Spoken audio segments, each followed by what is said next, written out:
নোৱাৰিম মই জানো, কিন্তু এই মুহূৰ্তত মোৰ মনলৈ আন শব্দ অহা নাই।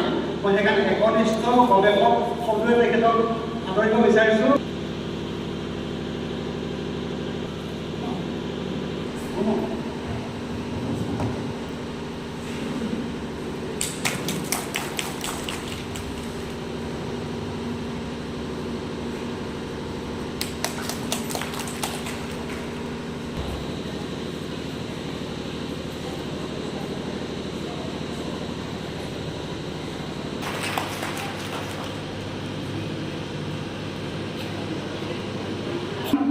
তেখেতে নিজৰ ৰাজকুমাৰীৰ হৈ কথা গ্ৰহণ কৰিছে।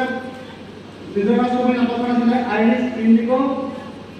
আমি আশা কৰিছোঁ পিছত পুনৰ ইয়াত পাম।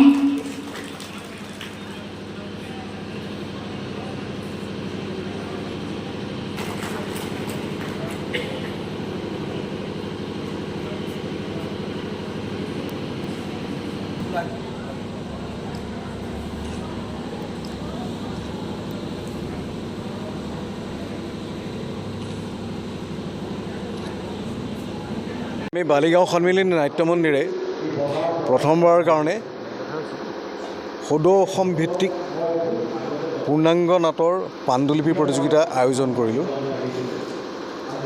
এই চিন্তাটো আমাৰ প্ৰকৃততে সোমাইছিলে আমাৰ দাতা পৰিয়ালৰ প্ৰয়াত আনন্দ শৰ্মাৰ জ্যেষ্ঠা জীয়ৰী তুলিকা শৰ্মা।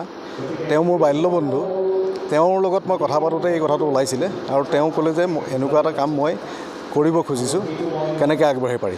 আৰু সেই সূত্ৰে আমি আগবাঢ়িলোঁ আৰু তেওঁৰ পূৰ্ণ সহযোগিতাত, তেওঁলোকৰ পৰিয়ালৰ পূৰ্ণ সহযোগিতাত আমি এই অনুষ্ঠানটো আজি বঁটা বিতৰণী সভালৈকে আহিব পাৰিলোঁ। আমাৰ এই অনুষ্ঠানটোত আমি প্ৰায় 8 মাহমান লাগিলে আমাৰ গোটেই প্ৰক্ৰিয়াটোত। সদৌ অসমৰ পৰা আমাৰ প্ৰায় 19-20টামান আমাৰ পাণ্ডুলিপি আহিছিলে। তাৰে আমি ঘোষণা কৰা 2টা শ্ৰেষ্ঠ পাণ্ডুলিপি, সেই শ্ৰেষ্ঠ পাণ্ডুলিপি দুটাৰ বিজয়ী হৈছে বৰপেটাৰ শ্ৰীযুত প্ৰমোদ দাসদেৱ। তেখেতৰ নাটকখনৰ নাম হৈছে পুষ্পকাহাৰ। আৰু আনখন নাটক আমালৈ প্ৰেৰণ কৰিছিলে বিশ্বনাথ চাৰিআলিৰ নিজৰা ৰাজকুমাৰীয়ে। তেওঁৰ নাটকখনৰ নাম আছিলে আইৰিছ ইণ্ডিগো। এই দুখনে শ্ৰেষ্ঠ পাণ্ডুলিপিৰ স্বীকৃতি পাইছে বিচাৰকৰ বিচাৰত। আৰু লগত 15,000 টকাকৈ মাননি আছে আৰু স্মাৰক আছে, মানপত্ৰ দিয়া হৈছে। আৰু 2টা আমি ঘোষণা কৰা বঁটা আছিলে বিচাৰকৰ বিশেষ বঁটা, 5,000কৈ নগদ মূল্য আছিলে। সেই 2টা মূল্য পোৱা হৈছে আমি দিছোঁ।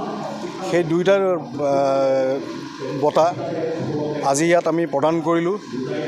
প্ৰথমটো পাইছে আত্মজা বিপ্লৱ বৰা, তেওঁ বিহপুৰীয়া যোৰহাটৰ আকাশদীপ্ত ঠাকুৰ ডাঙৰীয়া।